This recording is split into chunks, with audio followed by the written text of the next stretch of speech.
అల్లరి చేస్తున్నారు అక్కడ. వాళ్ళు ప్రశాంతంగా ఉండాలా, బయటకు వస్తే ఇంకా అల్లరి చేస్తారు.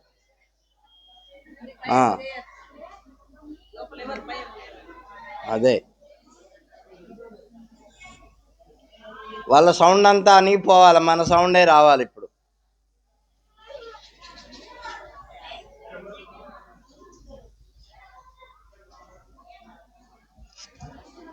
రెండు ఉన్నాయి నాయన, ఇక్కడ పచ్చడి ఎల్లవే అక్కడ రెండు ఉన్నాయి.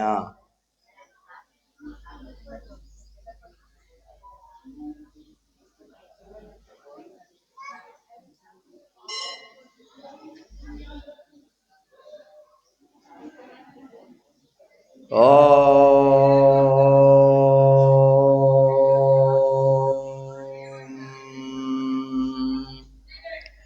ఈ రెండు కుర్చీలు తీసుకో, ఇక్కడ అక్కడ కూర్చోండి.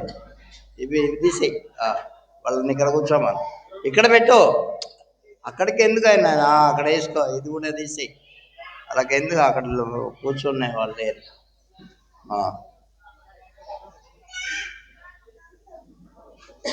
ఓ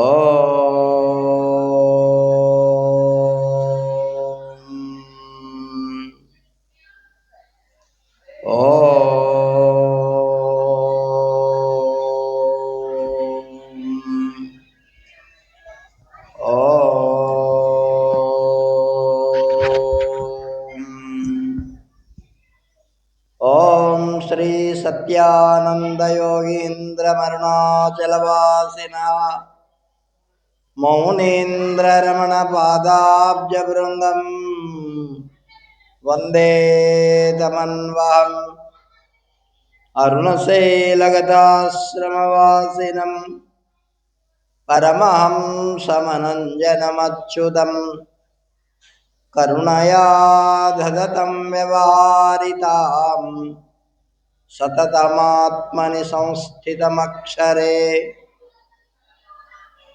కరుణాపూర్ణసుదబ్ధి కబళితఘన విశ్వరూప కిరణావల్యా అరుణాచల పరమాత్మన్ అరుణో భవ చిత్తకంజ సువికాసాయ కృష్ణ యదుభూషణ నరసఖా శృంగారరత్నాకరా లోకద్రోహి నరేంద్ర వంశదానా లోకేశ్వర దేవతానేక బ్రాహ్మణ గోగణార్తిహరణ నిర్వాణ సంధాయక నీకున్మృక్కెద దృంపవే భవలతల్ నిత్యానుకంపానిధి త్రివత్సాంకం మహోరస్కం వనమాలా విరాజితం శంఖచక్రధరం దేవం కృష్ణం వందే జగద్గురుం కృష్ణాయ వాసుదేవాయ హరయే పరమాత్మనే ప్రణతః క్లేశనాశాయ గోవిందాయ నమో నమః నారాయణం నమస్కృత్య నరం చైవ నరోత్తమం దేవీం సరస్వతీం వ్యాసం తతో జయముదీరయేత్ మూకం కరోతి వాచాలం పంగుం లంఘయతే గిరిం యత్కృపాతమహం పరమానందమాధవం. ఎవరి పిల్లలో వాళ్ళు జాగ్రత్తగా పెట్టుకొని ఆ పిల్లల్ని అల్లరి చేయకుండా వాళ్ళు సంభాలించాలి.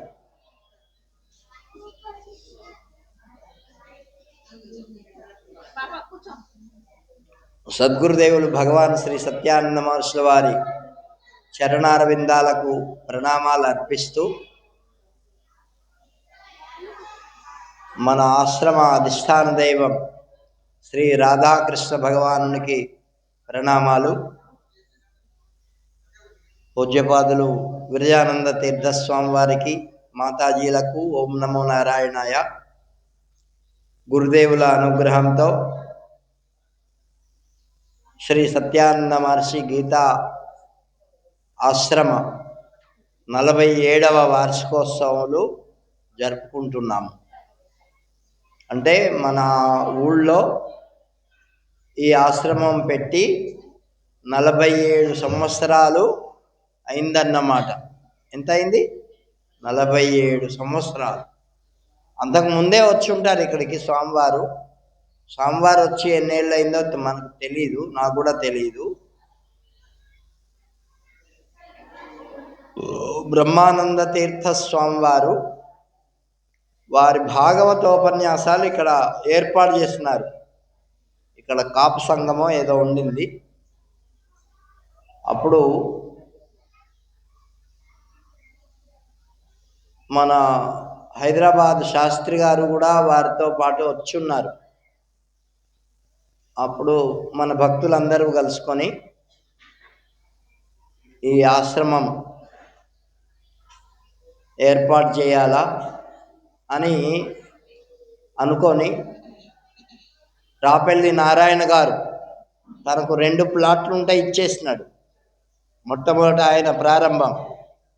ఆ తర్వాత వసాల రాజారాం గారు వారు కూడా 2 ప్లాట్లు ఇచ్చేసినారు.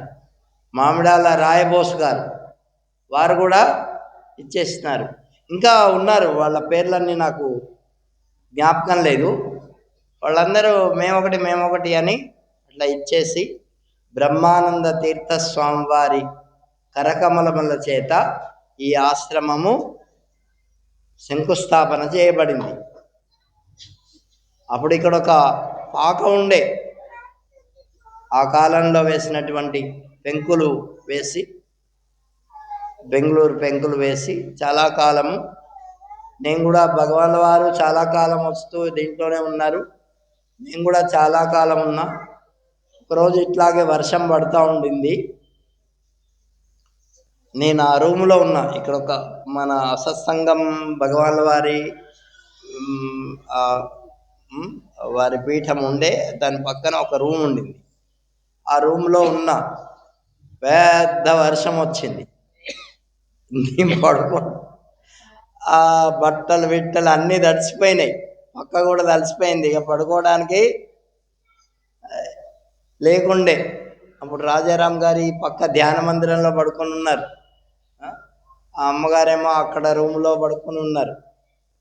ఇట్లా అప్పుడు అనుకున్నాం అన్నమాట, ఇక్కడ మంచి ఒక భవనం ఉంటే బాగుంటుంది, ఇంకా ఎన్ని రోజులు దీంట్లో ఉంటాము అని. రాజారాం గారు, వాసాల రాజారాం గారు చాలా ఉత్సాహంగా తప్పకుండా తయారు చేద్దాం అని సంకల్పించినారు. అట్లాగే మన దువ్వ గంగారాం గారు దానికి దోహదం చేసినారు. ఇట్లా అది చిన్నగా ప్రారంభమై ఇవాళ మనకు ఈ ఆశ్రమానికి ఇంత పెద్ద భవనము వచ్చింది. వాళ్ళ కృషి, భక్తుల సహకారం. అంతేకాదు, పూర్వము మన రాధాకృష్ణ భగవానుడికి నిత్య అర్చన కోసము శాశ్వత నిధి ఇచ్చున్నారు కొంతమంది భక్తులు. ఈ పౌర్ణమికి ఎట్లాగైతే కొంతమంది ఇస్తున్నారో అట్లాగే శాశ్వత నిధికి ఇచ్చున్నారు. ఆ ధనము కూడా దీంట్లో ఖర్చు పెట్టేశారు. ఏం చేశారు? దీనిపైన కూడా వెయ్యాలని ఒక ప్లాన్ ఉండింది. కానీ ఇంతవరకు వచ్చేసరికి మనకు మరి ఆర్థికంగా అన్నీ కావాలి కదా. మొన్న పోయినసారి వచ్చినప్పుడు కొద్దిగా సభకు అసౌకర్యంగా ఉండే.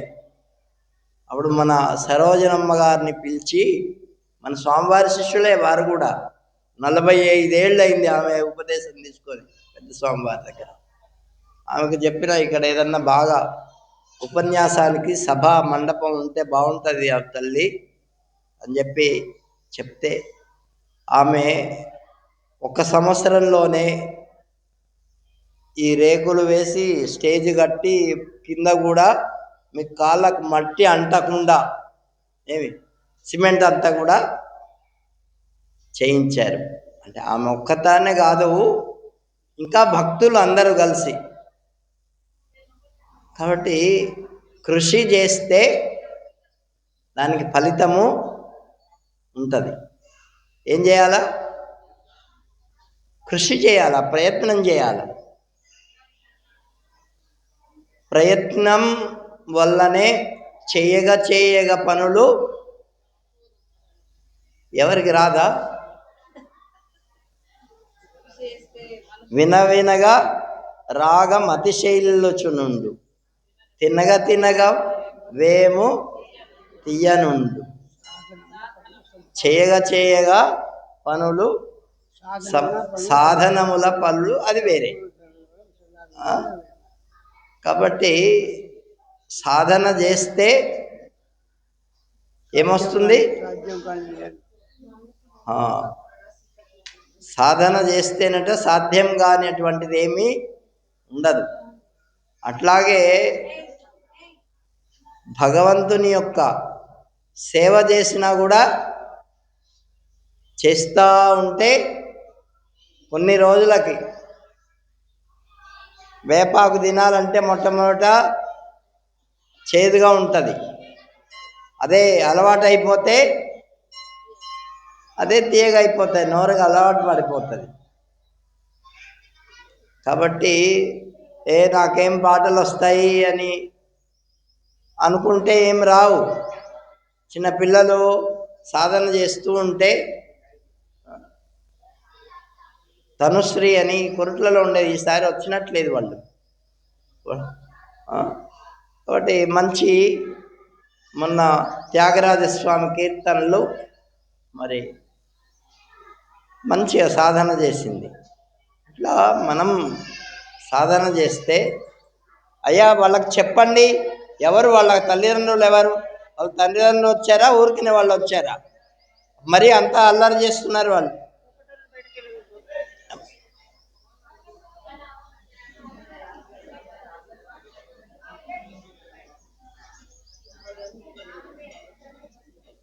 కాబట్టి సాధన అనేది కేవలము భౌతికంగానే కాదు, ఆధ్యాత్మికమైనటువంటి సాధన కూడా చెయ్యాలి.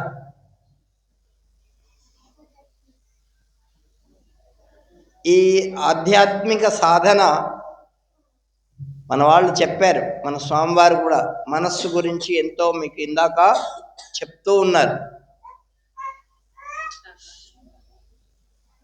కాబట్టి భగవంతుడు ఈ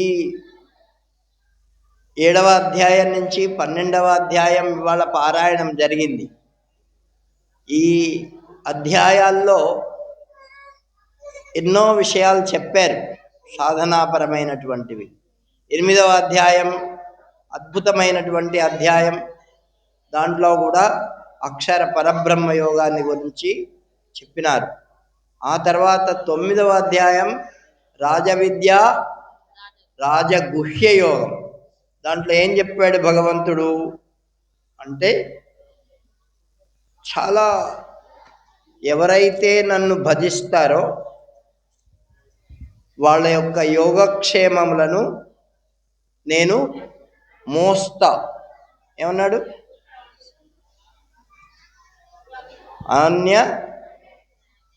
అనన్యాశ్చింతయంతో మాం ఏ జనా పర్యుపాసతే తేషాం నిత్యాభియుక్తానాం యోగక్షేమం వహామ్యహం. అందరికీ వస్తుంది శ్లోకం కదా, సాధారణంగా అందరు నేర్చుకోవాలి కూడా. కాబట్టి ఈ విధంగా భగవంతుడు నన్ను ఎవరు తెలుసుకుంటారు అంటే, భగవంతుడు చెప్తున్నాడు, సతతం కీర్తయంతో మాం యతంతశ్చ దృఢవ్రతాః నమస్యంతశ్చ మాం భక్త్యా నిత్యయుక్త ఉపాసతే.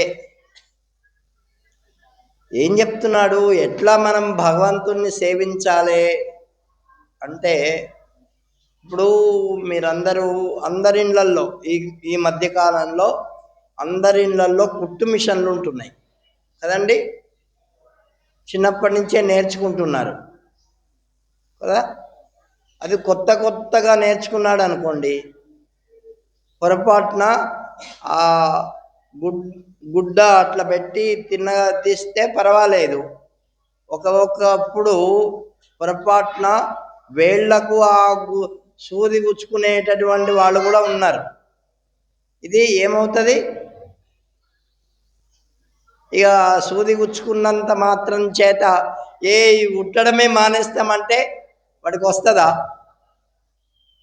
ఏమండి? దాని మీద శ్రద్ధ ఉండాలా, దాని మీద మనకు నేర్పు ఉండాలా. ఏముండాలి? నేర్పు. నేర్పు అంటే తెలుసా? స్కిల్. ఇంగ్లీష్లో మనకు ఇంగ్లీష్ రాదు, కానీ ఇంగ్లీష్లో చెప్తే అర్థమైనట్టుగా అనిపిస్తుంది, అసలు అర్థం కాదు. ఏంటి స్కిల్? స్కిల్ అంటే నేర్పరితనం. ఏమి భగవంతుడు మరొక చోట ఏం చెప్పాడంటే, సెల్ ఫోన్లు ఆపేయండి అయ్యా, వాళ్ళందరినీ సుదర్శన్ స్వామి వాళ్ళందరినీ ఒక్కొక్కటి ఏం కాదు. నేనుంటే 4 వేసి ఉండేవాడిని.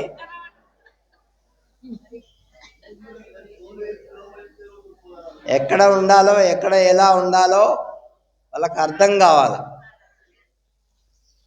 కాబట్టి భగవంతుడు భగవద్గీతలో మరొక విషయం చెప్పాడు. కుశలము. కుశలం అంటే మంచిగా ఉండడమా? ఎట్లాగా అంటే, కుశ తెలుసా మీకు? కుశ లవుడు వాళ్ళు కాదు. రామాయణంలో ఏమి దర్భ ఉంటుంది ఒకటి, అది తేవాలంటే దానికి ముళ్ళు ఉంటాయి. ఒక నూగు ఉంటుంది, నూగు. అది శరీరానికి తగలకుండా దానికి తీసుకురావాలి. తీసుకొస్తే అది యజ్ఞంలో వాటిల్లో ఉపయోగపడుతుంది, శ్రాద్ధంలో కూడా ఉపయోగపడుతుంది. ఒకవేళ అది తగిలిందనుకోండి, ఏమొస్తుంది? దురద వస్తుంది. అది తగిలి రక్తం కూడా వస్తుంది. అవి లేకుండా జాగ్రత్తగా తీసుకురావాలి. అట్లాగే పని చెయ్యాలి, కానీ దాని వలన అపాయం కూడా రాకుండా చూసుకోవాలి. అది నేర్పరితనం. ఇప్పుడు అర్థమైందా? నేర్పరితనం అంటే అన్నం వండాలి, కానీ అన్నం ఉడకకుండా ఉండకూడదు, మళ్ళీ మాడిపోకుండా ఉండకూడదు. ఏమి కొంతమంది మాడనన్న పెడతారు, కొంతమంది కచ్చపక్కనన్న చేస్తారు. అవునా? అట్లా ఉంటే వాళ్ళకు నేర్పరితనము ఉన్నట్ట. కాబట్టి భగవంతుణ్ణి సేవించాలి, భగవంతుని యందు మనస్సు ఉంచాలి, మన బాహ్యమైనటువంటి పనులు చేసుకోవాలి. అవి చేస్తుంటే ఎట్లా చేస్తా అని మనం అంటాం, కానీ రెండూ చేయాలంట. ఎట్లా చేయాలా? మీకు కొన్ని ఉదాహరణలు చెప్తారు చూడండి. ఈ గ్రామాల్లో చాలామంది బుట్టలు నెత్తి మీద పెట్టుకొని పోతారు కదా. చూసారా మీరంతా? పోరా? మీ ఊళ్ళో పోతారా? పోరమ్మ పోతారా? చూసినారా? నెత్తి మీద పెట్టుకొని లోపల అన్నం, పప్పు, కూర అవి కూడా పెట్టుకొని తీసుకొని వెళ్తూ ఉంటారు. కొంతమంది నడుస్తూ ఉంటారు. మనకు మామూలుగా నెత్తి మీద పెట్టుకొని ఒక అడుగేయాలంటేనే భయం వేస్తుంది కదా. వాళ్ళు ఆ బరువు నెత్తి మీద ఎత్తుకొని నడుస్తూ పట్టుకోకుండా నడుస్తారు. ఏమండి? ఏమిటది? వాళ్ళకు బాగా అలవాటు. వాళ్ళకు అలవాటు అండి, మాకు అలవాటు లేదండి. ఇది కూడా అలవాటు చేసుకోవాలి. ఒకరోజు రాదు అది. కొన్ని రోజులు నెత్తి మీద గంప పెట్టుకొని నడుస్తూ ఉంటే ఆ గంప పడిపోకుండా నడిచేటటువంటి శక్తి వస్తుంది. దాన్ని ఏమంటారంటే నేర్పరితనం. దాంట్లో నేర్పరితనం. అది అందరికీ వస్తుందా? ప్రాక్టీస్ చేయాలా, రాదని ఏం లేదు. మీరు చేస్తే మీకు కూడా వస్తుంది. ఏమండి? అవునా? రాదా? వస్తుంది. అయితే మనకు దాని మీద శ్రద్ధ ఉండాలి. అంతేకాదు, ఆ బుట్ట పడిపోకుండా బ్యాలెన్స్ కాపాడుకుంటుంటారు వాళ్ళు నడిచేటప్పుడే, అడుగేసేటప్పుడే. అంటే ఇన్ని వాళ్ళకు పనిచేస్తూ ఉండాలి. ఏంటి? నడిచినా కూడా బుట్ట పడిపోకూడదు, చేతులు ఊపినా కూడా బుట్ట పడిపోకూడదు. ఒకవేళ అమ్మగారికి కొడుకో బిడ్డనో చిన్న పాపలో ఉంటే పాలిస్తూ కూడా పోతుంది. నిజం. మీరు చూసిండ్రో లేదో, చూడలే. అప్పుడు ఆ కాలంలో ఆమె ఇవన్నీ చేసినా కూడా నెత్తి మీద ఉండేటటువంటి బుట్ట పడిపోదు. అది దాన్ని ఏమంటారమ్మా? అర్థం కాలే. అర్థమైందా? నీకే అడిగేది, నువ్వు ఎదురుగ్గా కూర్చున్నావు. కాలే. మీకు ఆమెకు అర్థం కాలేదంట. ఇంకా మళ్ళీ చెప్పాలి నేను. అంటే అన్ని పెట్టుకొని కూడా నడుస్తూ ఉంటే బుట్ట పడిపోకుండా బ్యాలెన్స్ని కాపాడుకుంటారు. అది నేర్పరితనం. దాన్ని ఏమంటారు? మనం వంట వండుతుంటాం. కొంతమందికి ఇప్పుడు పట్టకారులు వచ్చినాయి, మంచిదే. గిన్నెలు పొయ్యి మీద పెడతారు, మంచిదే. గుడ్డ పట్టుకుంటారు, మంచిదే. దింపడానికి, గిన్నెలు పట్టుకోవడానికి. ఒక్కొక్కసారి ఆ గుడ్డ పట్టుకుంటే ఏమవుతుంది తెలుసా? కింద మంట అంటుకుంటుంది కదా. జాగ్రత్తగా ఉండాలి. కొంతమంది పొరపాటున వాళ్ళకేం కనిపించకపోతే కొంగే తీసి అట్లా ఇంకా ప్రమాదం, పట్టుకుంటారు. ఇప్పుడు చీరలు కట్టే వాళ్ళే లేరులేండి, వంట చేసేటప్పుడు ఎవరు కట్టుకుంటున్నారు? కాబట్టి అట్లా కాకుండా కొంతమందికి అలవాటు అయితే ఎంత సరే పుట్టి చేత్తోనే దింపేస్తారు. ఏమండి? అవునా? నీకు అలవాటు ఉందమ్మా? లేదు, కానీ నాకుంది. నీకెట్లా తెలుస్తామే? నీకెట్లా చేస్తావంటే మా గురుగారికి వంట చేసిన నేను. అర్థమైందా? అందుకని నాకు వేడి గిన్నెలు ఉన్న పాలు పెట్టామనుకోండి, ఒక్కొక్కసారి ఏం దొరకదు తొందరగా. ఈ లోపల పాలు పొంగిపోతాయి. లేకపోతే పూర్వము గ్యాస్ ఉండేది కాదు, ఇది ఆపేస్తే ఆగుతుంది, తగ్గుతుంది. కానీ మంట మీద పెడితే ఇప్పుడు ఏం చేయాలా? దింపాల్సిందే. కాబట్టి దింపి అట్లా అంత వేడి ఉన్న మన శరీరంలో ఈ చేతులకు ఓర్చుకునేటటువంటి శక్తి. ఇతరులకైతే బొబ్బలు వస్తాయి, అలవాటు బొబ్బలు రావు, అలవాటు అయిపోద్ది.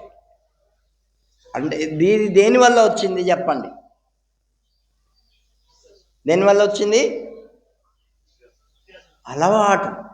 మీరు దాన్ని అలవాటు చేసుకోవాలి. మాటికి చేస్తూ ఉంటే అలవాటు అవుతుంది. అట్లాగే మనస్సును కూడా భగవంతునికి మీద పెడుతూ ఉంటే కొన్ని రోజులకు అలవాటు అవుతుంది. అవునా? ఇది అలవాటు అయింది, అదెందుకు కాదు? అవుతుందా కాదా? మరి చెయ్యాలన్నా వద్దా? చేస్తున్నాము మనం అందరం. అదేం చేయటం లే, వేడి వేడి ఛాయ్ మాత్రం తాగడానికి అలవాటు పెట్టిపోయింది ఈ నోరు. అంత వేడి చేతి మీద పడితే బొబ్బులు వచ్చేది, అంత వేడి తీసుకొని నోట్లో పోసుకుంటున్నాం. ఎట్లా అలవాటు అయింది? ఏమండి, అది తాగకపోతే మా శరీరం పనిచేయదండి, మా బుర్ర పనిచేయదండి, మా ఒకసారి పడాల. కాబట్టి ఇవన్నీ అలవాట్లు మనకు. చిన్నప్పుడు వాడానే ఛాయ్ తాగుతూ పుట్టాడా? లేదు, మనం అలవాటు చేసుకున్నాం కదండి. కాబట్టి భగవంతుని మీద మనస్సు పెట్టడం కూడా ఏం చేయాలా? అలవాటు చేసుకోవాలన్నా వద్దా? మర్చిపోతాం అక్కడికి పోయిన తర్వాత, ఇంత మాకెందుకు బుర్ర. ఇదిగో ఇక్కడికి వస్తే ఇది మాటలు చెప్తారు. ఏం చెప్తారు? కాబట్టి మనస్సును ఎక్కడ పెట్టాలా? చూరులో దోపాల. చూర్లు కూడా లేవు ఇప్పుడు, పూర్వం ఉండేవి. ఏమి? భగవంతుని పాదపద్మములయందు ఉంచాలి. మరొకటి చెప్తా, ఈ ఊళ్ళల్లోనే బొక్కెనతో నీళ్లు తోడుకునేవాళ్ళు కదా. తోడుకొని ఆ నీళ్లు తెచ్చుకునేవాళ్ళు. ఆ పూర్వము ఇనుపవి కాకుండా కర్రతో తయారు చేసినటువంటి ఈ వాటిని ఏమంటారో నాకు అర్థం కావట్లే, మధ్యలో దూలం ఉంటుంది చూస్తారా? దూలం ఉంటుంది, దానిపైన గిలక అంటే దాన్ని ఏమంటారు? ఇట్లా గిలక వేసి, ఆ గిలక తాడు వేసి ఇట్లా తోడుతారు. మధ్యలో కర్ర ఉంటుంది. ఆ కర్రకు ఈ తాడు తగిలి తగిలి తగిలి ఏమవుతుంది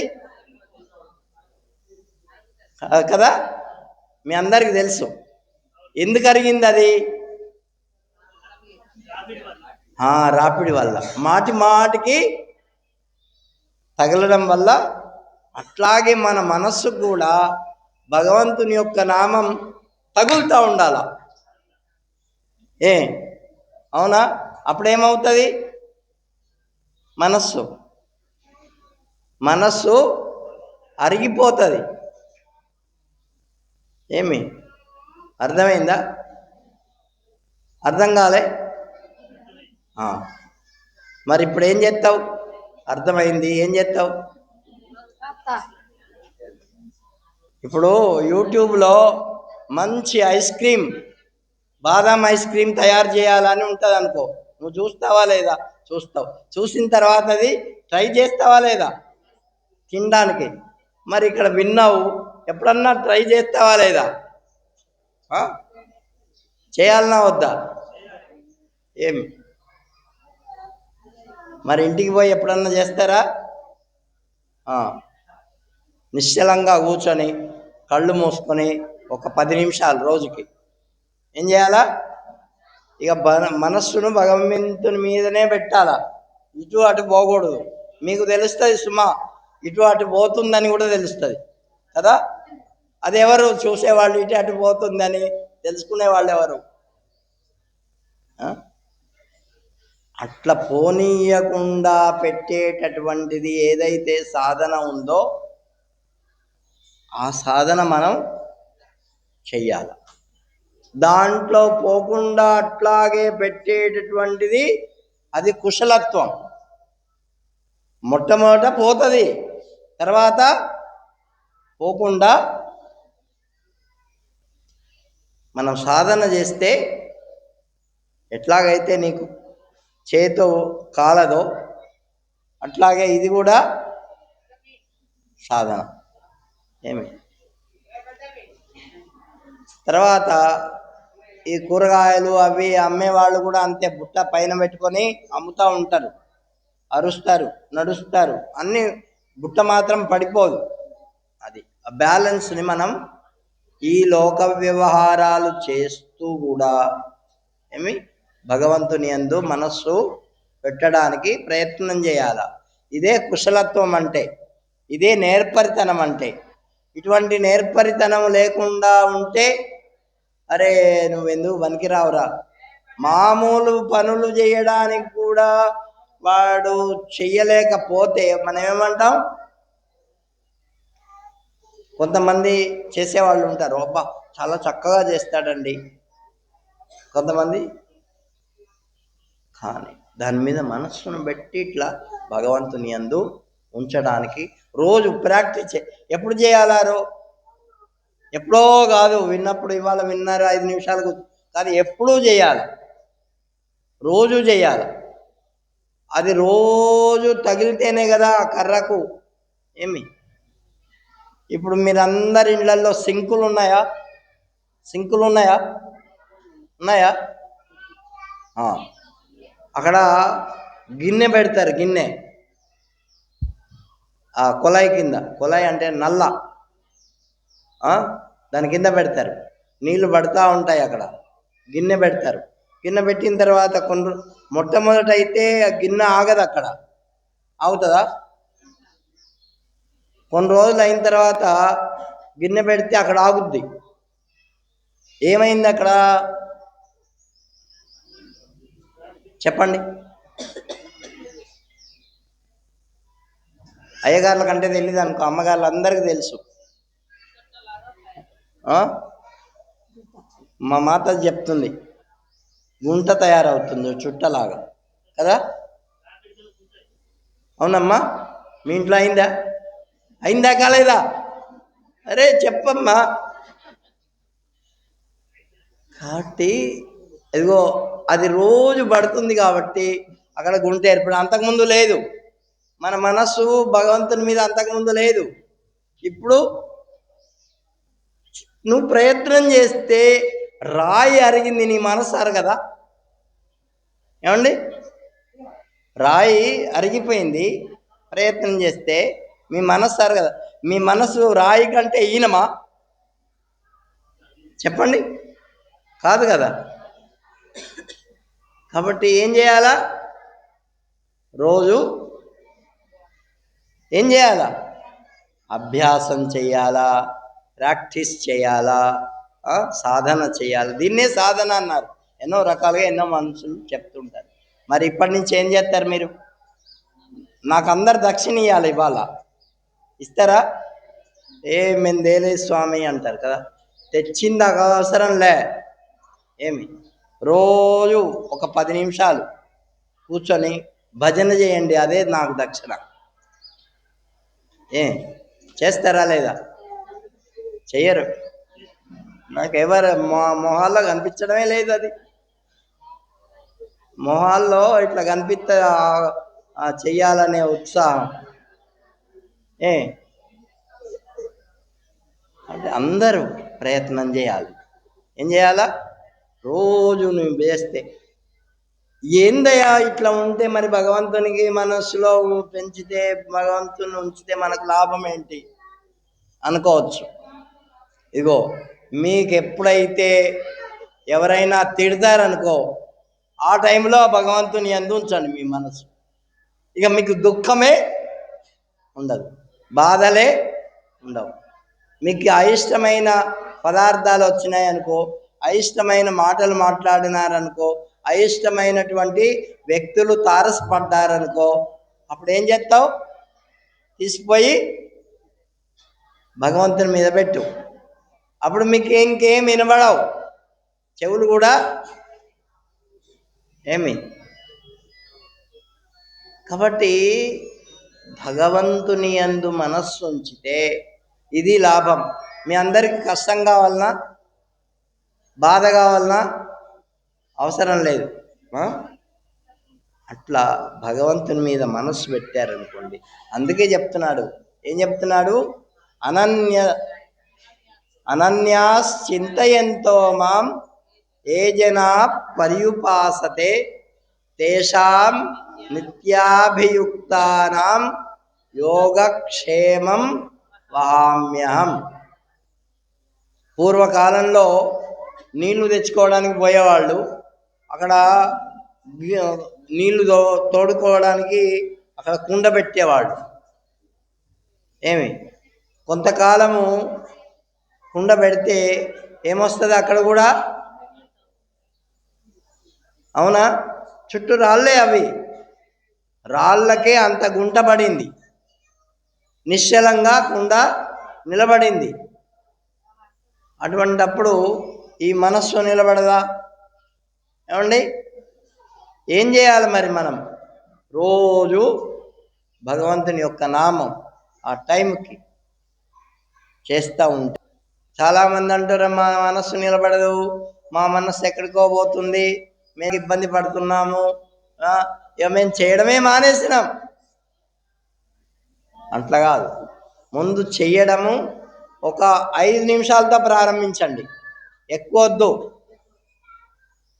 తర్వాత ఒక వారం రోజుల తర్వాత 10 నిమిషాలు చేయండి. ఒక్కొక్క నిమిషం పెంచండి. అభ్యాసం కూసు విద్య అన్నారు. అంటే సులభమైపోద్ది, అదే కుశలత్వము ఏర్పడుతుంది అభ్యాసం అనేది చేస్తూ ఉంటే. ఇప్పుడు మన పెద్ద స్వామివారు ఒక మాట చెప్పినారు, చిన్న పిల్లలు పుట్టిన తర్వాత అమ్మ ఏం చేస్తుంది? ఉగ్గు కదా, కొద్దిగా 6 నెలలు అయిన తర్వాత తినిపిస్తూ ఉంటుంది, కొద్దిగా. అంతకుముందు పాలే తాగుతారు, తర్వాత కొద్దిగా తినిపిస్తే వీడు ఎట్లెట్లా పెరుగుతూ ఉంటాడో అట్లట్లా కొద్దిగా ఒక్కొక్క పిసరంతా తెలుసా మీకు? తెలీదు. పిసరంటే పెసలు ఉంటాయి కదా, పెసరు ఎంత ఉంటుంది? ఆ పెసరంతా పెంచుతుంది అమ్మ కదా. అమ్మ పెంచుతుందా లేదా? పెంచదా? ఈ చిన్నబ్బాయికి ఇప్పుడు చిన్నప్పుడు ఎంత పెట్టినావు, ఇప్పుడు ఎంత పెడుతున్నావు? పెంచుతున్నావా లేదా? అట్లాగే మన సాధన కూడా పిసరంతా పెంచాల. అది 3 గంటలు మీరు కదలకుండా మెదలకుండా, కాళ్ళు చేతులు ఏవి కదలకుండా అట్లా నిశ్చలంగా కూర్చున్నావు అనుకో, అప్పుడు నీకు ఆసన సిద్ధి కలుగుతుంది. ఏం కలుగుతుంది? ఇదిగో మన అవయవాలు కదులుతూ ఉంటే మన మనస్సు కూడా కదులుతుంది. ఏమండి, కదులుతా? మన శరీరంలో ఏ పార్ట్ కదిలినా మన మనస్సు అక్కడికి వెళ్ళిపోతుంది. అట్లా కదలకుండా కూర్చునేటటువంటి సిద్ధి ఏంటి? 3 గంటలు. అది కానీ వస్తే అప్పుడు మనస్సు నీకు నిశ్చలమైపోతుంది. ఆసన సిద్ధి కలిగితే అప్పుడు మనం సాధన బాగా చేస్తున్నట్టు లెక్క. అది కొద్దిగా పెంచాల. 3 గంటలు ఒకేసారి కూర్చుంటాము అంటే కాళ్ళు చేతులు అన్నీ పట్టుకొని పోతాయి. ఇక రేపు ఇది ఎందుకు చేస్తుందిరా బాబు.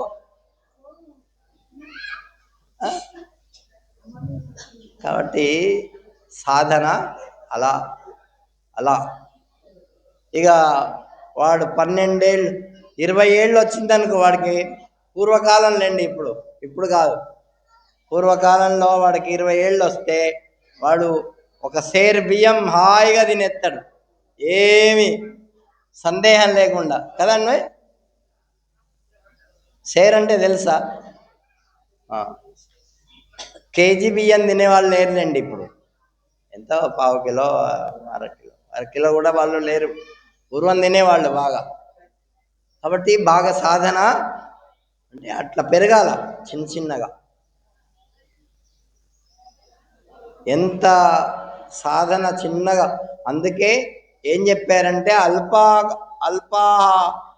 అల్పారంభ క్షేమకర.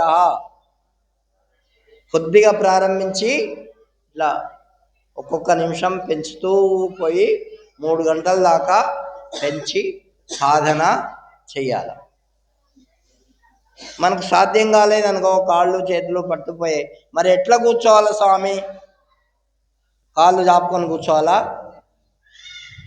ఏం కాదు, ఒకవేళ నీకు ఇబ్బంది లేకపోతే పెట్టుకోగలిగితే ఆసాల పీట వేసుకొని, పద్మాసనం అంటారు దాన్ని, నిటారుగా కూర్చోవాలి. ఇట్లా నడుములు వంగిపోయి అప్పుడే 20 ఏళ్ళకే నేను చెప్తూ ఉంటా. అది సాధన ఎట్లా జరుగుతుంది అంటే, ఇప్పుడు మీరు ఉన్నారనుకోండి, ఇక్కడ కూర్చున్నారు, నడుములు వంచి కూర్చోకూడదు. ఇది కూడా ఒక సాధన అవుతుంది. నిటారుగా కూర్చోండి. కాబట్టి ఎప్పుడైతే మనం వంచుతామో దానికి అలవాటు పడిపోద్ది శరీరం.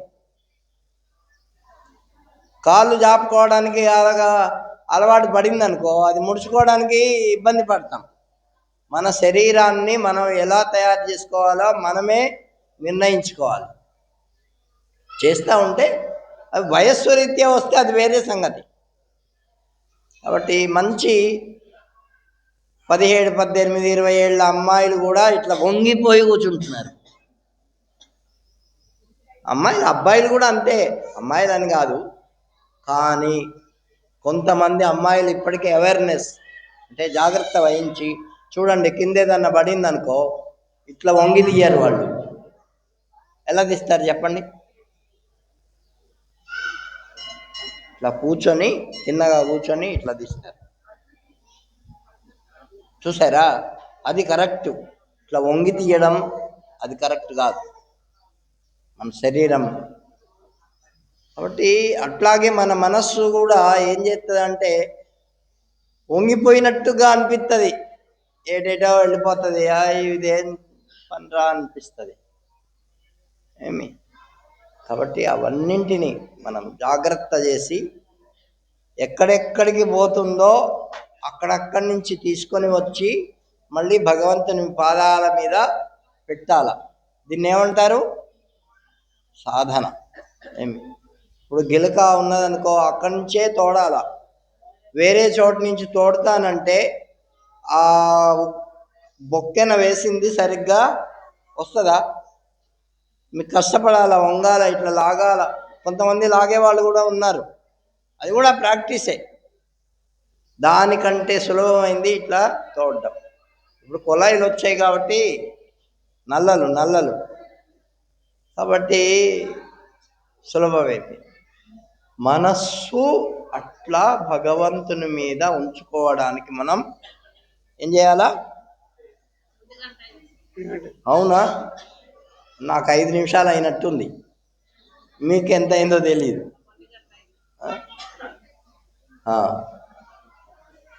కాబట్టి ఇటువంటి సాధన చేస్తే, ఎవరైతే చేస్తారో అటువంటి వాళ్లను నేను, వాళ్ళ యొక్క యోగక్షేమాలను నేను మోస్తా అంటుండు భగవంతుడు. మనకు లాభం ఏంటి?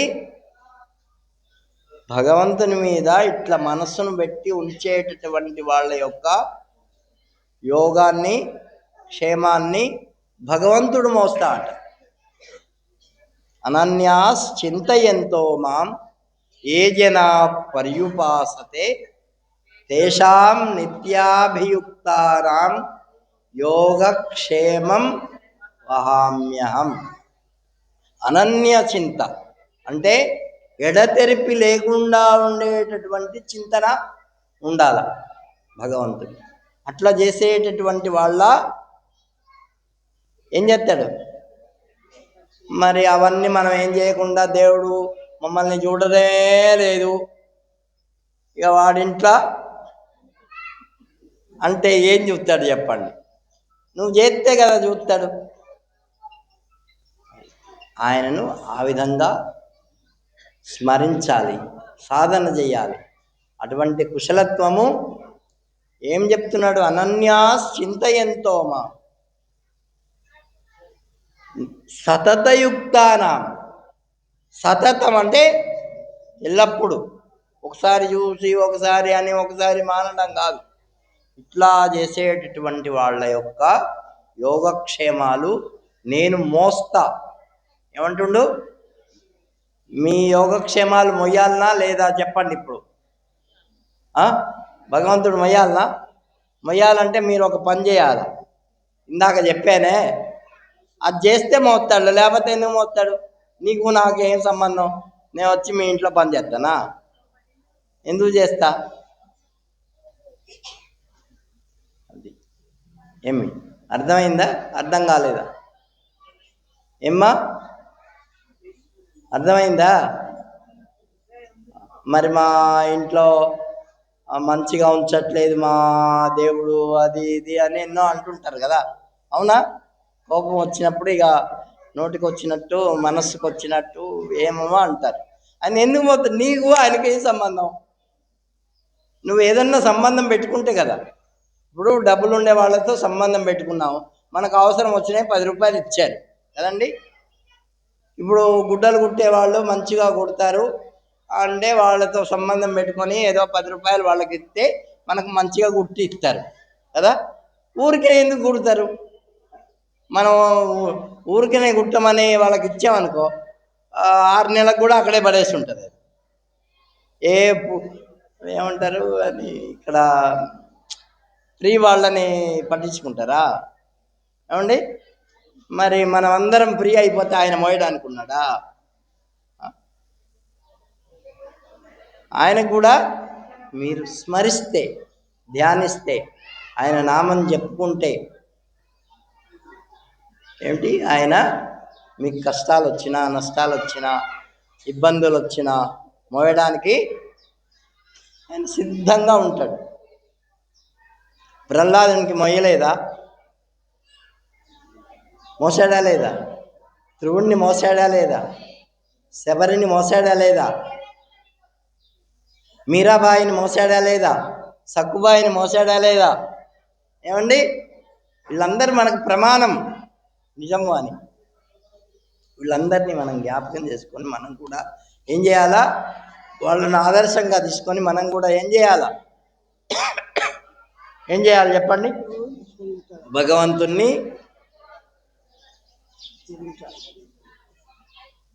జపించకూడదు, అనుకోకూడదు కదా. భగవంతుని ధ్యానం చేయాలి, నామస్మరణ చెయ్యాలి. చేస్తే అప్పుడు ఆయనకి మనకు అనుసంధానం. అటువంటి అనుసంధానం ఉండే వాళ్ళ యొక్క యోగక్షేమాలు భగవంతుడు మోస్తాడు. అది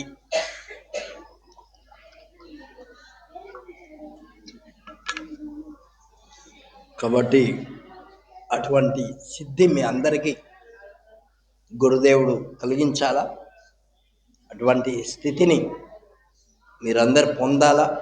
మీ యోగక్షేమాలన్నీ భగవంతుడు గురుదేవుడు మొయ్యాలా. గురుదేవుని యందు భక్తి శ్రద్ధలు మీకు కలగాల అని కోరుకుంటూ, జై రమారమణ గోవిందో. శ్రీరామ జయ రామ జయ జయ రామ. శ్రీరామ జయ రామ జయ జయ రామ. శ్రీరామ జయ రామ జయ జయ రామ.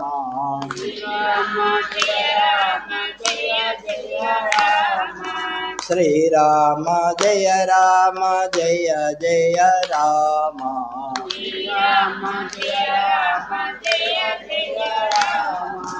శ్రీరామ జయ రామ జయ జయ రామ. శ్రీరామ జయ రామ జయ జయ రామ. శ్రీరామ జయ రామ జయ జయ రామ. శ్రీరామ జయ రామ జయ జయ రామ. శ్రీరామ జయ రామ జయ జయ రామ. శ్రీరామ జయ రామ జయ జయ రామ. శ్రీరామ జయ రామ జయ జయ రామ. శ్రీరామ జయ రామ జయ జయ రామ. శ్రీరామ జయ రామ జయ జయ రామ. శ్రీరామ జయ రామ జయ జయ రామ. శ్రీరామ జయ రామ జయ జయ రామ. అందరు చేతులు పైకెత్తి తప్పలు కొట్టకూడదు. అప్పుడు రామనామం చేయండి.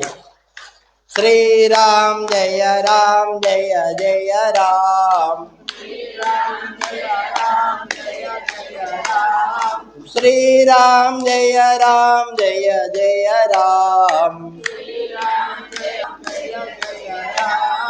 గట్టిగా. చాలా మంది సిగ్గుపడుతున్నారు చేతులు ఎత్తడానికి. శ్రీరామ్ జయ రామ్ జయ జయ రామ్. శ్రీరామ్ జయ రామ్ జయ జయ రామ్. శ్రీరామ్ జయ రామ్ జయ జయ రామ్. శ్రీరామ్ జయ రామ్ జయ జయ రామ్. చాలా మంది దించేస్తున్నారు చేతులు. శ్రీరామ్ జయ రామ్ జయ జయ రామ్. ఒక అవ్వ అయితే మోకాళ్ళ మీద చేతులు పెట్టుకొని సపోర్ట్ పెట్టుకొని అప్పుడే సపోర్ట్ పెట్టుకునే స్థితికి వచ్చింది. ఏం చెప్పిందంటే, నోరు నొవ్వంగా హరికీర్తి నుడువడేని, చేతులారంగా శివుని పూజింపడేని. నోరు నొవ్వంగా హరికీర్తి నుడువడేని, దయయు సత్యంబులోనుగా దలపడేని. కలగనేటికి తల్లుల కడుపు చేటు అన్నాడు. చేటు అంటే తెలుసా మీ అందరికీ? కడుపు చేటు అంటే వాడు పుట్టి కూడా పాపం ఆమె పడినటువంటి కష్టానికి ఫలితం లేదు అని అర్థం. అయితే ఏం చెప్తున్నాడు మళ్ళీ స్వామి? మీరు అందరూ అనుకుంటున్నారు స్వామి మళ్ళీ ఉపన్యాసం ప్రారంభించి ఆగలేదు. అవునా?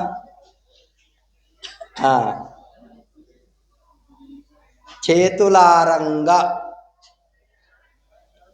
చేతులు ఆరంగా అంటే ఏమ్మా ఏంటి?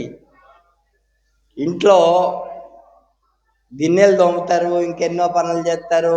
మన కొడుకు కోసం, కోడల కోసం. కోడల కోసం చేయర్లేండి, కూతుళ్ళ కోసం, వాళ్ళ కోసం, వీళ్ళ కోసం చేస్తారు. చేతులు ఏమవుతాయి అప్పటికి? నొప్పి పుడతాయి. అట్లా చేతులారంగా అంటే చేతులు నొప్పి పుట్టేదాకా భగవంతుని పూజ చేయాలట. చేతులారంగా.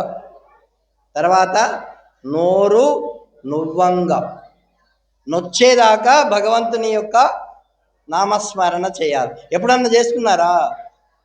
నొచ్చేదాకా చేశారా ఎప్పుడన్నా భగవంతుని? ఇప్పుడన్నా చేయండి.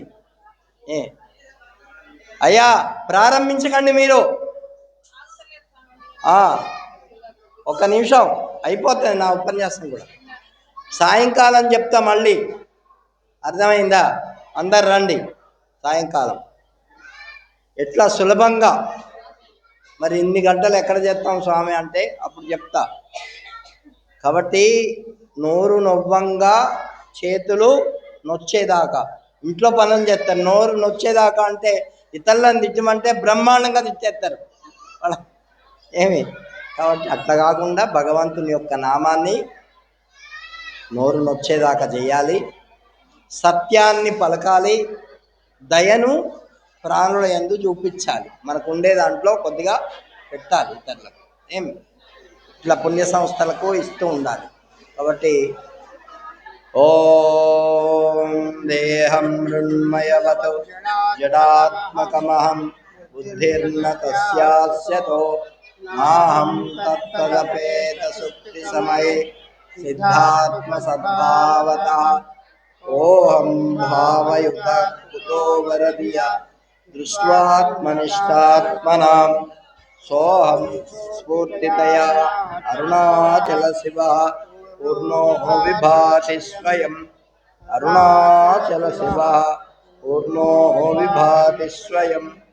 ఓం సహనావతు భునక్తు సహ వీర్యం కరవావహై तेजस्विनावधीतमस्तु मा विद्विषावहै। ओम शांति शांति शांति। पूर्णमदः पूर्णमिदं पूर्णात् पूर्णमुदच्यते पूर्णस्य पूर्णमादाय पूर्णमेवावशिष्यते। ओम शांति शांति शांति। आत्मज्योतिरिदं मे बिभ्राणं रमणाख्याम् अश्रान्तं स्फुरतात चुद्धम् आर्तसरोजे। ओम श्री कृष्ण परब्रह्मार्पणमस्तु। ओम ओम सर्वेषां शान्तिर्भवतु। ओम सर्वेषां पूर्णं भवतु। ओम सर्वेषां मङ्गलं भवतु। ओम शांति शांति शांति। हरि ओम।